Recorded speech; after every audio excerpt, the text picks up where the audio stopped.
A short reading from the Gospel of Luke. But wanting to justify himself, the lawyer asked Jesus, "And who is my neighbor?" Jesus replied, "A man was going down from Jerusalem to Jericho and fell into the hands of robbers who stripped him, beat him, and went away, leaving him half dead. Now by chance a priest was going down the road, and when he saw him, he passed on the other side. So likewise a Levite, when he came to the place and saw him, passed by on the other side. But a Samaritan, while traveling, came near, and when he saw him, he was moved with pity. He went to him and bandaged his wounds, poured oil and wine on them, then put him on his own animal, brought him to an innkeeper, and took care of him. The next day he took out 2 denarii, gave them to the innkeeper, and said, 'Take care of him. When I come back, I will repay you whatever more you spend.' Which of these 3 do you think was a neighbor to the man who fell into the hands of robbers?" He said, "The one who showed him mercy." Jesus said to him, "Go and do likewise." The parable of the Good Samaritan is Jesus' response to the lawyer who asked him, "Who is my neighbor?" Jesus is directing us to care for people, even people others might pass by on the side of the road and leave to their own devices. What is the real surprise of the parable is not that Jesus wants us to love and care for people, especially people who may be hurt or injured. It's this: the Samaritan stops their own journey, takes their time, uses the items brought along for themselves, and shares them with someone else in need, puts them in service to the one who's been hurt. It takes time, it takes talent and sharing of our resources. It takes the money given to the innkeeper. Often we talk about time, talent, and treasure, or money. We use the word stewardship. Stewardship, our use of the resources God has given us, runs far wider and deeper than annual contributions to the congregation. To be a good neighbor is going to involve sharing our lives and our resources with other people. While it's possible that you spend your days seeking out dark alleys to walk down in case you stumble upon an injured person, providing them first aid you've packed along, what we share with our neighbors can be far more ordinary. This is the reason that one of the habits that we need to cultivate is to notice the people around them and build relationships with them in the places we go day to day. If you started making a list of people around you last week, that's great. I hope you will continue that practice throughout the summer. If not, go ahead and start making a list of the people around you, the folks you talked with, the folks you waved to and acknowledged, the people you observed but perhaps didn't take the time to stop. This week I invite you to look back on those lists and pray for, by name, the list of people of God, to open you and your heart to get to know them better on the list. Recently, I reached out to some folks that I know, but not very well. Our kids are friends, and that helps. I invited them to spend an afternoon together and be our guests at the pool. Part of connecting people is being generous. So when I invited the other family to come to the pool with us, I used the word guest intentionally. I'll cover any costs that are involved for the families to the pool, and bring a few simple snacks to share. Heidi and I have talked it over, and we're willing to hang out with anyone who isn't comfortable in the water so our guests can relax and enjoy themselves. It's all that easy and all that hard to invite people into things that we would probably do anyway and share it with someone else. The people around us and the way we get to know them will vary for each of us. The point is, for followers of Jesus, we are called to know our neighbors and the people around us. And getting to know them is going to take an investment of our time, our talent, and our resources. Being a good steward is part of what it means to be a good neighbor. There are many ways that we can get to know our neighbor. This week, I will encourage you to continue growing your list of the people around you. If you regularly share meals in your house with other people, invite everyone at the table to add to the list. Then this week, to take the next step, to begin to consider what you could share with people on the list. It could be something you're already doing, a walk in the park, to go grocery shopping together, a conversation over a cup of coffee, help them with their yard work, a game night, a movie together. The hope and goal is to engage people not in one more special activity, but in your life as you're actually living it, and to invite people that we wish to get to know better to be a part of it, to engage in conversation, and to share God's love with one another, whether we choose to use those words or not. I hope you have fun with this week, and we'll be back next week to share a little more about how we can love God and love our neighbors together this summer.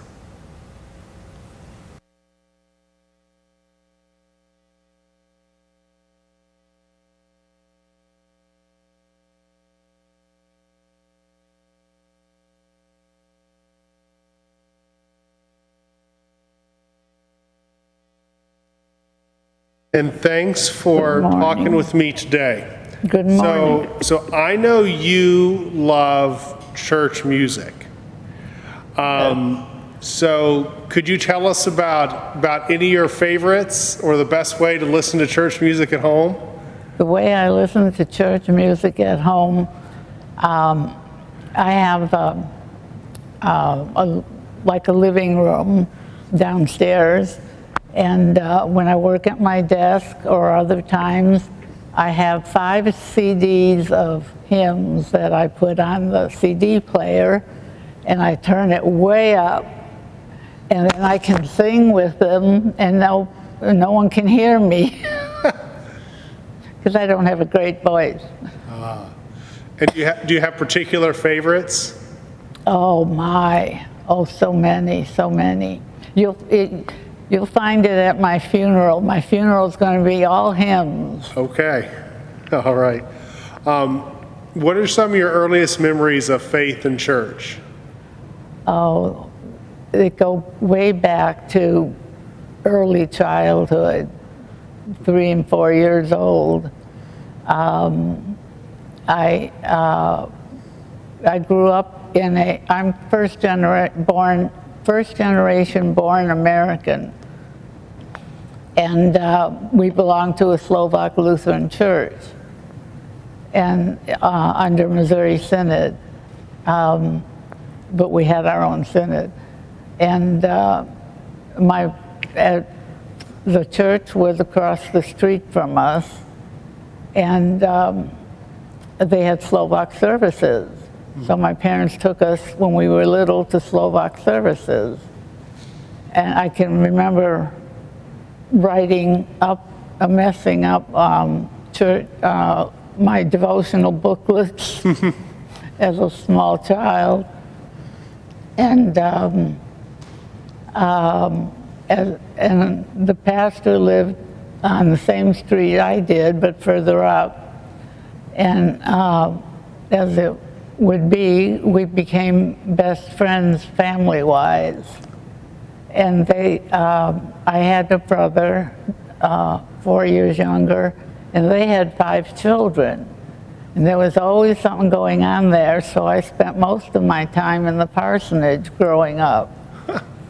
And that lasted all through till they died. The girls, they were in my wedding party, 2 of them, and maid of honor.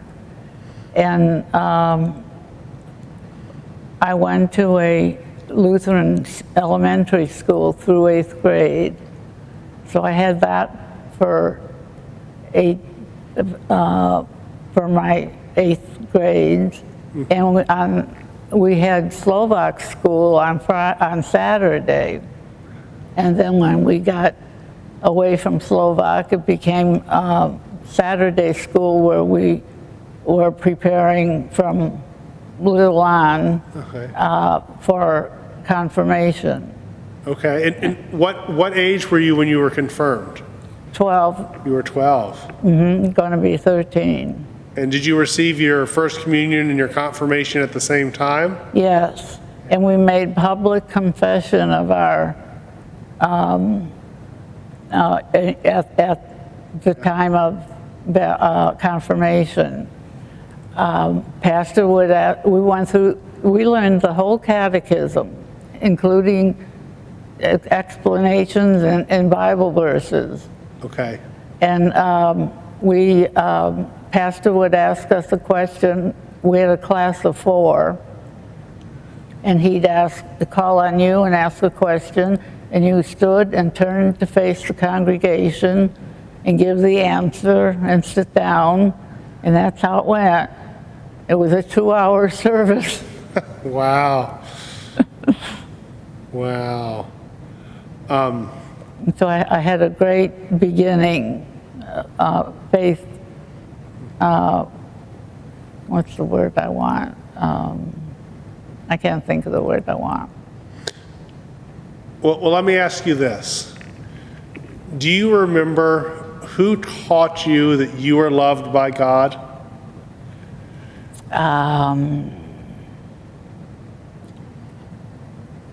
My parents. Yeah. Yeah, my parents. And then I had a close relationship with the pastor. I called him Rev. Okay. All the time. And he was like a mentor to me Really? all through till I left Chicago.